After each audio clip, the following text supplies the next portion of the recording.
সবাইকে স্বাগত জানাচ্ছি গ্লোবাল ভিউজে। আপনাদের সঙ্গে আছি আমি সুস্মিতা দাস। ইরানের ইসলামী বিপ্লবী গার্ড বাহিনীর মহাকাশ বাহিনী ইসরায়েলের বিরুদ্ধে নতুন সামরিক অভিযান অপারেশন নাসর শুরু করেছে। আজ সকালে আইআরজিসির জনসংযোগ বিভাগ এক বিবৃতিতে জানায়, ইসরায়েলের কৌশলগতভাবে গুরুত্বপূর্ণ দুটি বিমান ঘাঁটি নেভাতিম ও তেল নফের গুরুত্বপূর্ণ স্থাপনাগুলো লক্ষ্য করে হামলা চালানো হয়েছে। অভিযানের কোড নেম ছিল ইয়া হায়দার কাররার এবং এটি ১২ দিনের যুদ্ধে নিহতদের স্মৃতির প্রতি উৎসর্গ করা হয়েছে। আইআরজিসি দাবি করেছে, ইসরায়েল সম্প্রতি ইরানের ৩টি পৃথক স্থানে অবস্থিত রাডার কেন্দ্রগুলোতে ক্ষেপণাস্ত্র হামলা চালানোর পরিপ্রেক্ষিতে এই প্রতিশোধমূলক অভিযান পরিচালিত হয়েছে। বিবৃতিতে বলা হয়, সর্বশক্তিমান আল্লাহর ওপর ভরসা করে আইআরজিসির সাহসী যোদ্ধারা অপারেশন নাসর শুরু করেছে এবং নেভাতিম ও তেল নফ বিমান ঘাঁটির গুরুত্বপূর্ণ কেন্দ্রগুলোকে লক্ষ্যবস্তু করেছে। একই সঙ্গে তারা উল্লেখ করে যে দ্রুত প্রতিক্রিয়া জানানো এবং বিস্তৃত লক্ষ্যবস্তুর তালিকা ব্যবহার করা বর্তমান পর্যায়ের সামরিক কৌশলের অন্যতম বৈশিষ্ট্য। আইআরজিসি আরও জানিয়েছে, তাদের সব যুদ্ধ ও অপারেশনাল ইউনিট সর্বোচ্চ প্রস্তুত অবস্থায় রয়েছে এবং পরিস্থিতির অবনতি ঘটলে আরও বিস্তৃত পাল্টা অভিযানের পরিকল্পনা প্রস্তুত রাখা হয়েছে। বিভিন্ন সম্ভাব্য পরিস্থিতি বিবেচনায় রেখে প্রয়োজনীয় সামরিক পদক্ষেপের রূপরেখাও তৈরি করা হয়েছে বলে দাবি করা হয়। ইসরায়েলের সামরিক বাহিনী জানিয়েছে, ইরান তাদের ভূখণ্ড লক্ষ্য করে দ্বিতীয় দফায় ক্ষেপণাস্ত্র হামলা চালিয়েছে। হামলার পর দেশজুড়ে সতর্কতামূলক সাইরেন বেজে ওঠে এবং বিভিন্ন এলাকায় নিরাপত্তা ব্যবস্থা জোরদার করা হয়। এই হামলার আগে ইসরায়েল ইরানের ভেতরে কয়েকটি লক্ষ্যবস্তুতে আঘাত হানে বলে জানা গেছে। তেহরান, তাবরিজ ও ইস্পাহানে বিস্ফোরণের খবর পাওয়া যায়, যা দুই দেশের মধ্যে চলমান উত্তেজনাকে আরও বাড়িয়ে তোলে। এরই মধ্যে ইসরায়েল লেবাননের রাজধানী বৈরুতের দক্ষিণ উপশহর দাহিয়ায় বিমান হামলা চালায়। ওই হামলায় অন্তত ২ জন নিহত এবং ২০ জন আহত হয়েছেন বলে স্থানীয় সূত্র জানিয়েছে। বৈরুতে হামলার পরই ইরান তীব্র প্রতিক্রিয়া জানিয়ে উত্তর ইসরায়েলের দিকে ক্ষেপণাস্ত্র নিক্ষেপ করে। তেহরানের দাবি, ইসরায়েল বারবার যুদ্ধবিরতি চুক্তি লঙ্ঘন করেছে এবং লেবাননের ভূখণ্ডে হামলা চালিয়ে আঞ্চলিক স্থিতিশীলতা নষ্ট করছে। ইরান বলেছে, তাদের ক্ষেপণাস্ত্র হামলা ছিল এসব পদক্ষেপের জবাব এবং ভবিষ্যতেও আগ্রাসন অব্যাহত থাকলে আরও কঠোর প্রতিক্রিয়া জানানো হবে। ইরান ও ইসরায়েলের মধ্যে চলমান উত্তেজনা নতুন করে বিপজ্জনক পর্যায়ে পৌঁছেছে। এপ্রিল মাসে পাকিস্তানের মধ্যস্থতায় যুক্তরাষ্ট্র, ইসরায়েল ও ইরানের মধ্যে যে যুদ্ধবিরতি কার্যকর হয়েছিল তা এখন সবচেয়ে বড় সংকটের মুখে পড়েছে।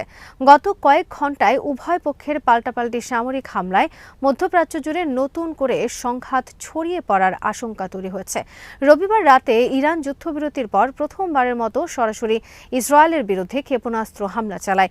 তেহরান দাবি করেছে, লেবাননে ইসরায়েলের ধারাবাহিক হামলা এবং যুদ্ধবিরতি লঙ্ঘনের জবাব হিসেবেই এই অভিযান পরিচালনা করা হয়েছে। এর কয়েক ঘণ্টা পর সোমবার ভোরে ইসরায়েলও পশ্চিম ও মধ্য ইরানের বিভিন্ন স্থানে হামলা চালায়। ফলে যুদ্ধবিরতির ভবিষ্যৎ নিয়ে অনিশ্চয়তা আরও বেড়েছে। ইরানের ইসলামিক রেভলিউশনারি গার্ড কর্পস জানিয়েছে, একটি ইরানি পেট্রোকেমিক্যাল স্থাপনায় যুক্তরাষ্ট্র ও ইসরায়েলের সমর্থিত হামলার প্রতিশোধ হিসেবে তারা হাইফার শিল্প ও জ্বালানি সংশ্লিষ্ট স্থাপনাগুলো লক্ষ্য করে ক্ষেপণাস্ত্র নিক্ষেপ করেছে। আইআরজিসির এক বিবৃতিতে বলা হয়, তাদের মহাকাশ বাহিনীর সদস্যরা সফলভাবে হামলা পরিচালনা করেছেন এবং হাইফার একাধিক গুরুত্বপূর্ণ শিল্প স্থাপনায় আঘাত হানা হয়েছে। একই সঙ্গে তারা সতর্ক করে বলেছে, ইসরায়েল বেসামরিক ও জ্বালানি অবকাঠামোকে লক্ষ্যবস্তু করে একটি বিপজ্জনক পরিস্থিতির সূচনা করেছে। এ ধরনের হামলা অব্যাহত থাকলে পুরো অঞ্চলের জ্বালানির স্থাপনাগুলো প্রতিশোধমূলক হামলার আওতায় আসবে। আইআরজিসির ভাষ্য অনুযায়ী এর ফলে বৈশ্বিক জ্বালানি বাজার ও বিশ্ব অর্থনীতিতে যে নেতিবাচক প্রভাব পড়বে তার দায় যুক্তরাষ্ট্রকেই বহন করতে হবে।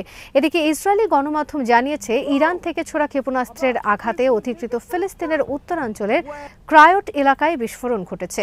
একই সঙ্গে হাইফা ও তেল আবিবের বিভিন্ন এলাকায় শক্তিশালী বিস্ফোরণের শব্দ শোনা গেছে। ইসরায়েলি সূত্রগুলোর দাবি, উত্তরাঞ্চল ও তেল আবিবের দিকে অন্তত 6টি ক্ষেপণাস্ত্র নিক্ষেপ করা হয়েছে। আরব গণমাধ্যমের প্রতিবেদনে বলা হয়েছে, তেল আবিবে পৌঁছানো একটি ক্ষেপণাস্ত্রে ক্লাস্টার ধরনের ওয়ারহেড ব্যবহার করা হয়েছে, যার ফলে ব্যাপক বিস্ফোরণ ঘটে। তবে ক্ষয়ক্ষতির প্রকৃত পরিমাণ সম্পর্কে কঠোর সেন্সরশিপ আরোপ করেছে ইসরায়েল। অন্যদিকে ইসরায়েলি হোম ফ্রন্ট কমান্ড উত্তরাঞ্চল ও আশদোদ এলাকায় সতর্কতামূলক সাইরেন বাজিয়ে বাসিন্দাদের দ্রুত আশ্রয় কেন্দ্রে যাওয়ার নির্দেশ দেয়।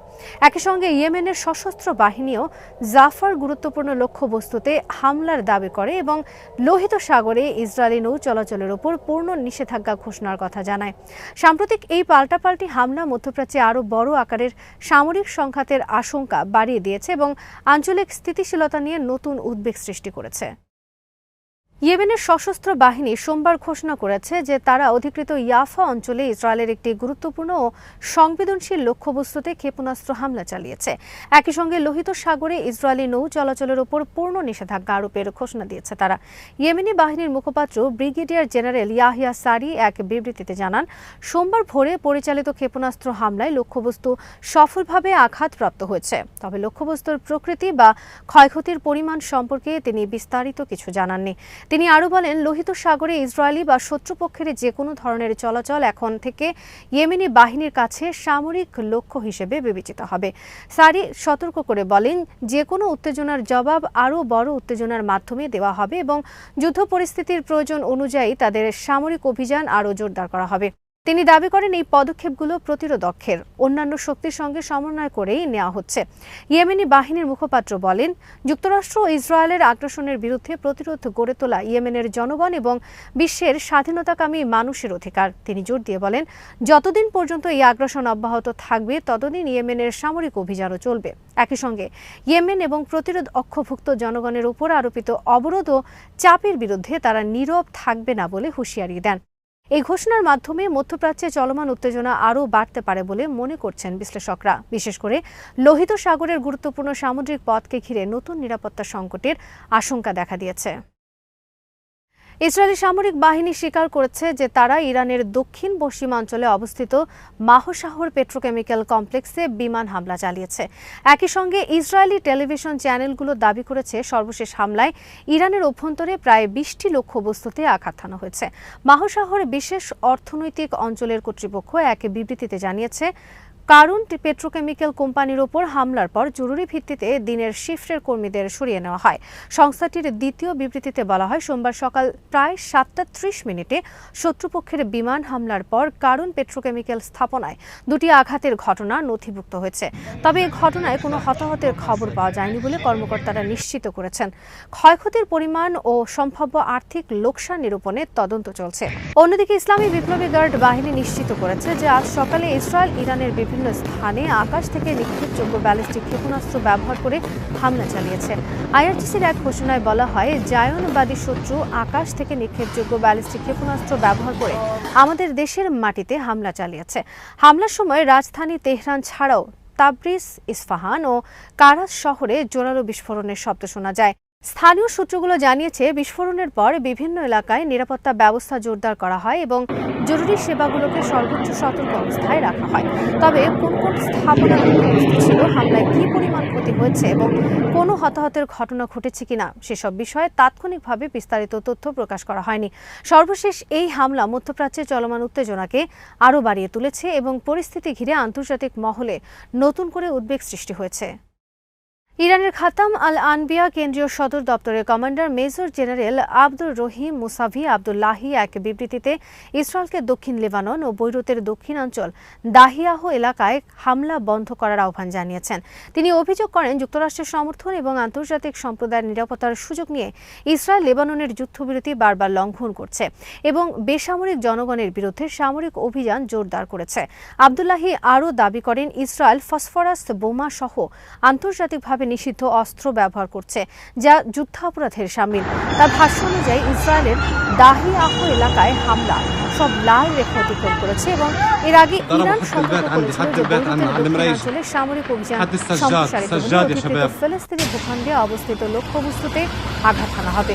তিনি সতর্ক করে বলেন, ইসরায়েল যদি দক্ষিণ লেবানন ও দাহিয়াহ এলাকায় হামলা অব্যাহত রাখে অথবা ইরানের পাল্টা হামলার জবাব দিতে আরও সামরিক পদক্ষেপ নেয়, তাহলে তেহরান আরও শক্তিশালী ও ব্যাপক প্রতিক্রিয়া জানাবে।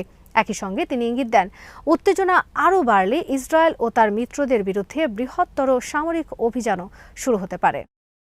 ইরানের পররাষ্ট্র মন্ত্রণালয় সোমবার এক বিবৃতিতে জানিয়েছে, অধিকৃত ফিলিস্তিনের উত্তরাঞ্চলে ইসরায়েলের সামরিক লক্ষ্যবস্তুতে চালানো ক্ষেপণাস্ত্র হামলা জাতিসংঘ সনদের 51 নম্বর অনুচ্ছেদের আওতায় বৈধ আত্মরক্ষামূলক পদক্ষেপ। তেহরানের দাবি, ইসরায়েল বারবার যুদ্ধবিরতি লঙ্ঘন করায় এবং আঞ্চলিক উত্তেজনা বাড়িয়ে তোলায় এই পদক্ষেপ নেওয়া হয়েছে। বিবৃতিতে বলা হয়, ৮ এপ্রিলের যুদ্ধবিরতি চুক্তি কার্যকর হওয়ার পরও ইসরায়েল তা ধারাবাহিকভাবে ভঙ্গ করে আসছে। গত 2 সপ্তাহে যুক্তরাষ্ট্রের সামরিক সহযোগিতায় ইরানি জাহাজ এবং দক্ষিণ ইরানের বিভিন্ন লক্ষ্যবস্তুতে হামলা চালানো হয়েছে বলেও অভিযোগ করা হয়। এছাড়া ইরানের বিরুদ্ধে যুক্তরাষ্ট্র সমর্থিত সামুদ্রিক দস্যুতার কথাও উল্লেখ করে তেহরান। পররাষ্ট্র মন্ত্রণালয় জোর দিয়ে বলে, লেবাননের যুদ্ধবিরতি ৮ এপ্রিলের সমঝোতার অবিচ্ছেদ্য অংশ এবং ইসরায়েলের লঙ্ঘনের জন্য যুক্তরাষ্ট্র সরাসরি দায়ী। বিবৃতিতে আরও সতর্ক করে বলা হয়, লেবানন বা ইরানের বিরুদ্ধে ইসরায়েলের যে কোনো নতুন আগ্রাসন ইরানের সশস্ত্র বাহিনীর কঠোর ও সর্বাত্মক জবাবের মুখোমুখি হবে। ইসলামী প্রজাতন্ত্র ইরান তার জাতীয় নিরাপত্তা ও স্বার্থ রক্ষায় দৃঢ় প্রতিজ্ঞ এবং প্রয়োজন মনে করলে যে কোনো স্থানে তার রক্ষা করবে, বিবৃতিতে উল্লেখ করা হয়। এদিকে আঞ্চলিক পরিস্থিতি নিয়ে কূটনৈতিক তৎপরতাও জোরদার হয়েছে। সোমবার ভোরে ইরানের পররাষ্ট্রমন্ত্রী সাইয়েদ আব্বাস আরাকচি এবং সৌদি আরবের পররাষ্ট্রমন্ত্রী প্রিন্স ফয়সাল বিন ফারহান টেলিফোনে কথা বলেন। আলোচনায় তারা লেবানন সহ সামগ্রিক আঞ্চলিক পরিস্থিতি, ৮ এপ্রিলের যুদ্ধবিরতি লঙ্ঘনের অভিযোগ এবং ইসরায়েলের চলমান কর্মকাণ্ড নিয়ে মতবিনিময় করেন।